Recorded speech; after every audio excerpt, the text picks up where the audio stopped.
Uzdignute gredice postale su sve popularnije posljednjih godina, pogotovo u malim gradskim vrtovima gdje omogućavaju veću fleksibilnost u uzgoju. Uzdignute gredice odličan su izbor za one koji primjerice nemaju dovoljno vremena ili prostora za vrt, a ipak žele uzgojiti dio svog povrća i voća, ili za one koji na raspolaganju imaju loše zemljište ili im je jednostavno teško saginjati se, kopati i plijeviti. Idealne su i za manja dvorišta, a mogu izgledati i vrlo atraktivno. Ova vrsta gredica je zapravo veliki kontejner za sadnju bez dna i vrha. Potreban vam je samo okvir, sunčano mjesto i kvalitetno tlo. Danas ćemo vam pokazati korak po korak kako to odraditi i reći sve o prednostima ovakvog načina uzgoja. Naći će se tu i poneki nedostatak, ali se oni lako prevaziđu u odnosu na mnogobrojne benefite. Za još ovakvih savjeta družite se s nama svaki dan kako bi vaš vrt bio uspješan. A ukoliko vam se savjeti svide i budu od koristi, preporučite nas prijateljima, podijelite video na društvenim mrežama i ostavite like podrške. Uzdignute gredice idealne su za uzgoj povrća ili začinskog bilja, a mogu se koristiti i za cvijeće, grmlje, voće poput jagoda i borovnica, pa čak i za malo drveće. Pri izboru drvene građe pazite da ona nije tretirana pod pritiskom ili uljnim premazom, jer se ove kemikalije mogu ispuštati tokom godina. Istražujući koje je najbolje drvo za izradu uzdignutih gredica, otkrili smo da su to cedrovina, sekvoja i mahagoni, koji baš i nema kod nas. Razlozi zašto su najbolji jesu jer najsporije trule i ne privlače drvne štetočine. Mogu se koristiti daske bora, a mi smo koristili običnu jelovu dasku koja će bez problema da izdrži duži niz godina. Alternativa za drvo su betonski blokovi ili cigle, ali imajte na umu da će beton vremenom povećati pH vrijednost tla, pa ćete u skladu s tim morati izmijeniti zemlju gredice ili popraviti njen sastav. Na tržištu također postoje gotovi okviri od plastike koje trebate samo montirati u vrtu. Prvo što trebate odrediti je položaj gredice. Površina zemlje za gredicu mora biti ravna na osunčanom mjestu, kako bi biljke dobivale barem 6 do 8 sati sunčeve svjetlosti dnevno. U pogledu veličine, uobičajena širina je 1,5 metar, a dužina od 2,5 do 3,5 metra.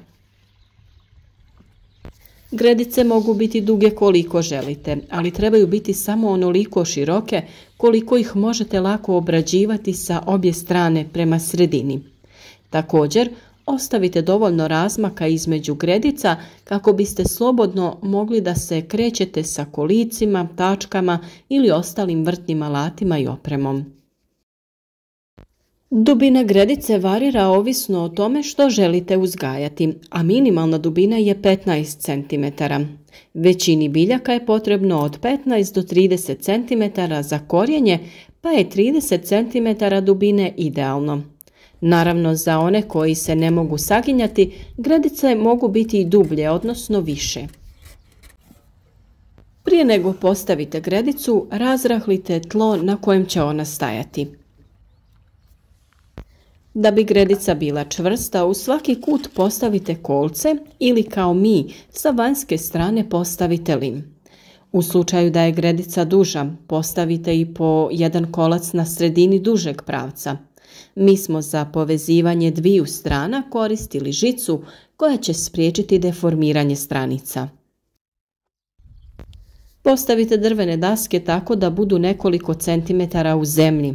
Da biste pričvrstili daske na stupove ili ih međusobno spojili, koristite šerafe. Dodajte i drugi red dasaka ukoliko je potrebno.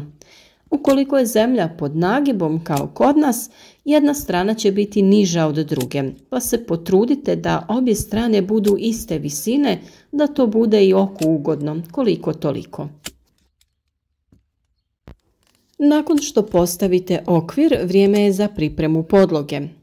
Ukoliko vaše područje ima problema sa voluharicama ili krticama, postavite pocinčanu mrežu na dno gredice. Da biste spriječili eroziju tla, trebali biste malčirati tlo debelim slojem organske tvari poput slame, grana, kukuruzovine, suhog lišća ili drugih materijala za kompostiranje. To je odlična podloga jer će sa truljenjem otpuštati hranjive tvari u tlo. A sada slijedi ono najvažnije, mješavina zemlje koju ćete postaviti u gredice. Neka to bude mješavina gornjeg sloja tla kojeg ste donijeli iz vrta sa kakvog drugog zemljišta i komposta i drugog organskog materijala poput stajskog gnojiva, kako bi biljke bile opskrbljene hranjivim tvarima. Mi smo iz šume donijeli dosta suhih grana i lišća, na to smo stavili kukuruzovinu te smo tek onda krenuli sa dodavanjem ostalih sastojaka. Prvo smo stavili zgorjeli stajnjak, na to smo stavili glistenjak koji sami proizvodimo. On naime nastaje tako što se stajnjak daje na preradu kalifornijskim glistama i dobiva čisti glistenjak koji je idealan za prihranu biljaka. Naravno da imate poseban video o tome na našem kanalu. Nakon toga dodali smo sloj kupovne zemlje za povrće, a vi možete koristiti i običnu vrtnu zemlju koja vam je dostupna. U tom slučaju sve dobro izmiješajte kako bi bilo što kvalitetnije. Upravo zato važno je gredice napuniti sa kvalitetnim sadržajem kako bi uzgoj bio što uspješniji. Imajte na umu da će se ovakva mješavina brzo sušiti, što u proljeće i jesen nije problem, no ljeti će biti potrebno malčirati ju slamom, sjenom ili sličnim materijalima kako bi zadržali vlagu.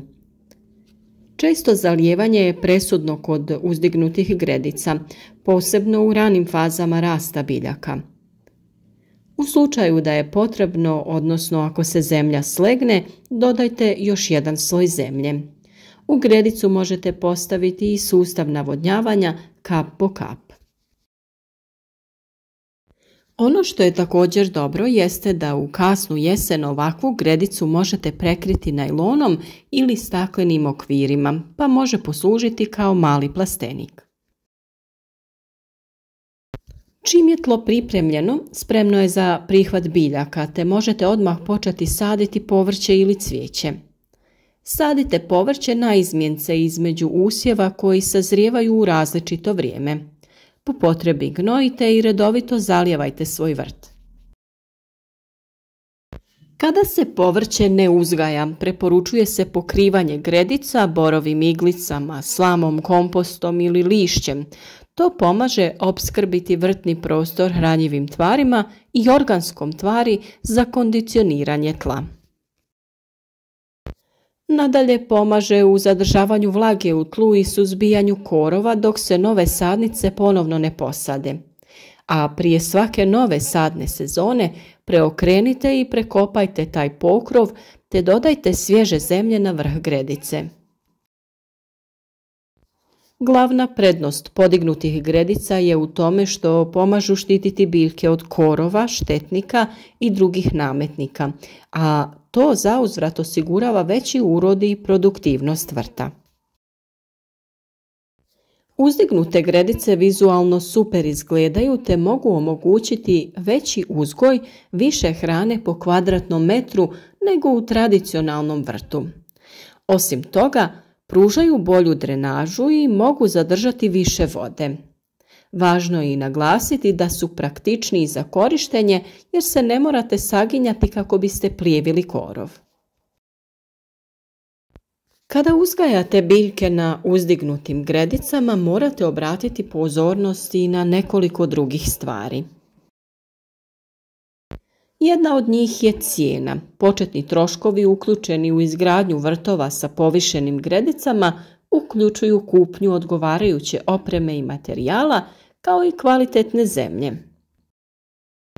Druga stvar jeste ta da se brzo suše, osobito na sunčanim mjestima. Stoga se preporučuje češće zalijevanje vodom u sušnim razdobljima. Kod uzdignutih gredica navodnjavanje može biti izazovnije od ugrađivanja vodenih prskalica u običnom vrtu. I važno je obratiti pozornost na broj gredica i plodored. Kod sadnje povrća potrebno je imati više gredica kako bi mogli poštivati plodored u vrtu. Povišene gredice čine vrtoku ugodnijim, vrtlarstvo jednostavnijim, a cijena samostalne izrade ovih gredica relativno je jeftina. Mogu se kupiti u vrtnim centrima i trgovinama željezarijom, a možete i provjeriti ponude na internetu i naručiti ih direktno na vašu adresu. Uzdignute gredice su sjajan način za stvaranje malog organskog vrta, a održavanje biljaka na povišenoj razini može vam olakšati brigu o njima, pogotovo ako imate problem sa leđima ili drugim fizičkim ograničenjima. Mnogi ljudi se boje korištenja povišenih gredica jer misle da su prekomplicirane i teške za sastavljanje, međutim to nije istina. Uzdignute gredice možete jednostavno i brzo izgraditi slijedeći ove naše upute. Gredice za vrt mogu biti izrađene od različitih materijala, a vaši usjevi biti će zdraviji, što će vam pružiti užitak u gledanju kako vaše cvijeće i povrće buja upravo u uzdignutim gredicama. Nadamo se da su vam ovi savjeti bili korisni i da ćete možda isprobati uzgoj na ovaj način. Podržite naš rad lajkom, preporučite naš kanal prijateljima na vašim društvenim mrežama i nadamo se da ćemo se i dalje družiti ovdje na našem kanalu, zajedno uzgajati različite zdrave i korisne biljke.